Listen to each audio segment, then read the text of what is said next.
Welcome to the Stoic Responder Podcast. I'm your host, Christopher Healy.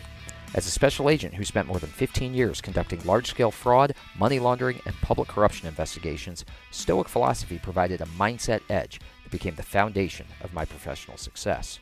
My mission today is to share those same ancient mindset lessons with you so that you can turn obstacles into opportunities and adversity into advantage.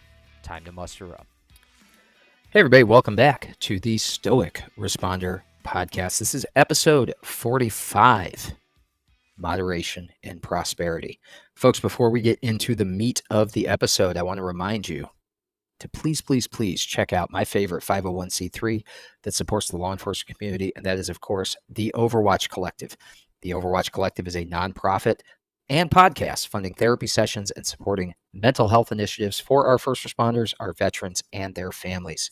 Their motto is one more is one less, and I take that to heart because one more individual that we can provide free therapy services to is one less statistic. Check out the Overwatch Collective at theoverwatchcollective.com. You can go there, you can make a donation if you so choose, or you can buy some sweet gear or purchase a ticket to their annual fundraiser, which is on August 24th, 2024 in San Mateo, California. Folks, Greg and his people at the Overwatch Collective are doing incredible things for this community. I hope you support them because they are supporting us. Folks, let's get into the meat of the episode. Let me start you out with a quote. "The heart is great, which shows moderation in the midst of prosperity." That is from Seneca the Younger. Now, Seneca was probably the most prosperous of the Stoics, aside from Marcus Aurelius, who was emperor. It's hard to get more prosperous than the most powerful man in the known world at the time.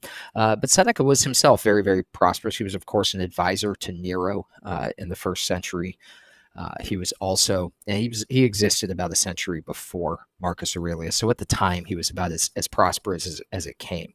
Yeah, we had others like Cato and Cicero prior to him who were successful, but we also had individuals from this philosophy like Epictetus who were slaves, or Cleanthes who was a laborer.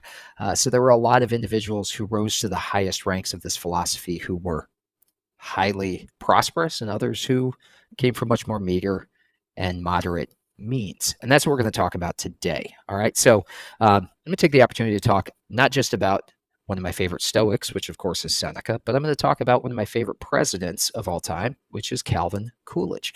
Now, Calvin Coolidge assumed the presidency in 1923 upon the death of his predecessor, President Harding, who died, I believe, of a heart attack, or he died of some health complication. He was touring California. He was on the West Coast. He dies. Calvin Coolidge is visiting his family. His family's home in Vermont. He learns that his predecessor has died and that he's become the president. And it's kind of an interesting, I think it's kind of an interesting story that we can get into a little bit because I love Calvin Coolidge and I love the history of him. But Calvin Coolidge, he gets awoken by reporters coming to his parents' house, and he comes downstairs, and they're gathered in the family's parlor, and they inform him of the news that he is now the president.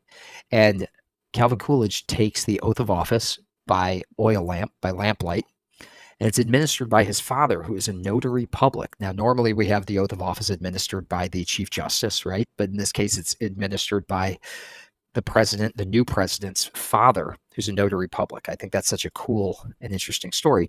And then he goes back to bed.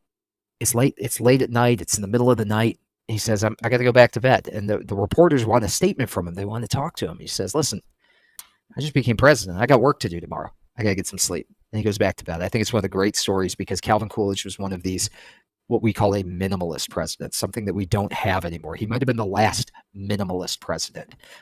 And what do I mean by that? Well, what history means by that, I suppose, is that he avoided the trappings of the office. Now, Marcus Aurelius famously did the same thing. We're going to get into that in a second. But Calvin Coolidge avoided the trappings of the office. He didn't like the ornate state dinners, the big, hey, we're bringing the president of France in, and it's going to be this whole gigantic affair. He didn't like any of the other monarchic traditions of the office as well. In fact, he largely kept his hands off the mechanisms of governance altogether. When's the last time we had a president who did that, who was like, hey, things are going pretty good? hands off. It doesn't happen, right? They all want to come in and put their stamp on things because it's a very ego-driven job, no matter what party you represent. Now, Coolidge becomes president in 1923. He's reelected in his own right in 1924, and his term is characterized by minimum regulations, by tax cuts, by balanced budgets, by him basically saying, my job is to be an administrator and to make life better for everybody. I don't want to put my own stamp on things. I want to keep things that are going well, and I will tweak and mess with the things that aren't going well, but otherwise I'm leaving it alone. So we're talking minimum regulations, tax cuts, balanced budgets, low interest rates, cheap, essentially foreign policy that didn't cost us anything, right? Tariffs and things like that, involving ourselves in foreign wars. Hands off. And he decides not to seek a second full term in office in 1928. Another thing that is fascinating to me, he's presiding over this incredible economic boom, the Roaring Twenties as they're known. He's got the option at that point, after only having served a single full term and serving out the remainder of his predecessor's term, he could have sought a second full term in 1928. Despite his popularity and success, Coolidge commented to Chief Justice Harlan Stone, I love this quote, at the time when he decides not to run for re-election. He comments to Chief Justice Harlan Stone, it's a pretty good idea to get out when they still want you. What a concept, huh? What an idea, especially compared to what we've been dealing with this summer, where well, sometimes a president has to be shown the exit. In fact, our last two have had to be kicked right out. And so Coolidge said, no, you know what? It's a pretty good idea to walk away when you're on top, to get out of the way while they still want you. Well, Marcus Aurelius, who ascended to the throne of the Roman Empire upon the death of his adopted father, Antoninus Pius, he also resisted the imperial power of the position. He refused to be named emperor unless his adoptive brother Lucius Verus was named as co-emperor. This is the first time in the history of Rome, in the Roman Empire, that had been ruled by two emperors at once. It wouldn't be the last, but Marcus Aurelius set this precedent. He said, no, I don't want all this power for myself. Let me bring in my brother, Lucius Verus, to be my co-emperor, my co-equal. And they ruled together. And then after Lucius's death, Marcus Aurelius named his son Commodus as his co-emperor. So he didn't want to be solely in charge. He didn't want to have all of that power. He was fearful, as the good Stoic that he was, that power would go to his head, that he would lose some of that humility that he needed to rule in the right way. So he had Commodus. Now, if you've seen Gladiator, that's the Joaquin Phoenix character. That is a complete, it's an imagination. It's not historically accurate about Marcus Aurelius or Commodus. Although Commodus wasn't a great emperor, Marcus Aurelius is kind of considered the last of the five great emperors. Commodus was not a great emperor, but he wasn't as much of a rogue as is presented in the movie Gladiator. But at any rate, after his brother dies, he brings his son on as his co-emperor, and they serve in that capacity together for 3 years prior to Marcus's own death in 180 AD. So he serves for 19 years, the vast majority of which he serves in a role with a co-emperor. Talk about humility, right? You have the opportunity to be the most important person on earth. And your first act upon ascending to that office is to say, I refuse this office unless you take away some of my power and give it to this man. That's incredible. That's like bringing up a vice president or a co-president. It's incredible. The humility shown by leaders like a Calvin Coolidge 100 years ago or Marcus Aurelius 2 millennia ago, it's woefully absent in the modern world, as I just mentioned, right? Politicians campaign on doing good, but once in office, they become far more interested in doing well, in doing what it can be for them. If you want to know a little bit about that, go on Twitter, look up the account Unusual Whales that tracks all of the politicians' stock trading. It shows all of the insider deals that they make and how well they do financially simply by becoming elected leaders in this country, simply by having access to information within the federal government. They perform at incredibly high rates above the S&P 500. It's sickening and maddening. Coolidge and Marcus Aurelius would never. They would never. In fact, Marcus Aurelius was famous for selling off the trappings of the palace, of basically having a yard sale to pay the national debt, to pay the debt that had been incurred by these foreign wars that he was involved in. He sold off his own furniture, the imperial furniture, to fund the war effort. That's how humble he was. But that humility is woefully absent in modern politics, right? Once there, once in office, they have to be pried out because they're not interested in doing good. They're interested in doing well. And this happens. My long point that I'm getting to with all of this, for those of you who are in law enforcement, who are first responders, this happens in law enforcement as well. The same thing happens. We take the oath, we go to do the job because we want to serve our communities. But once there, so many people get on a career trajectory and a path where they're there to do well, not to do good. They're there to do well for themselves, not to do good for the community. We see that in the higher rankings of so many departments, so many agencies. Certainly the one that I came out of is guilty of that as well. So to be a leader worth following, we must constantly be asking ourselves, or we should constantly be asking ourselves as we are ascending that career ladder, do I want this position to serve others, or do I want this position to serve myself? Only the great ones, like a Calvin Coolidge or a Marcus Aurelius, understand the difference between that. Do I want this position to serve others, or do I want this position to serve myself? Folks, I got a journal prompt for you I want to leave you with for the week. Go into the weekend thinking about this. Am I humble enough to be in a position to lead?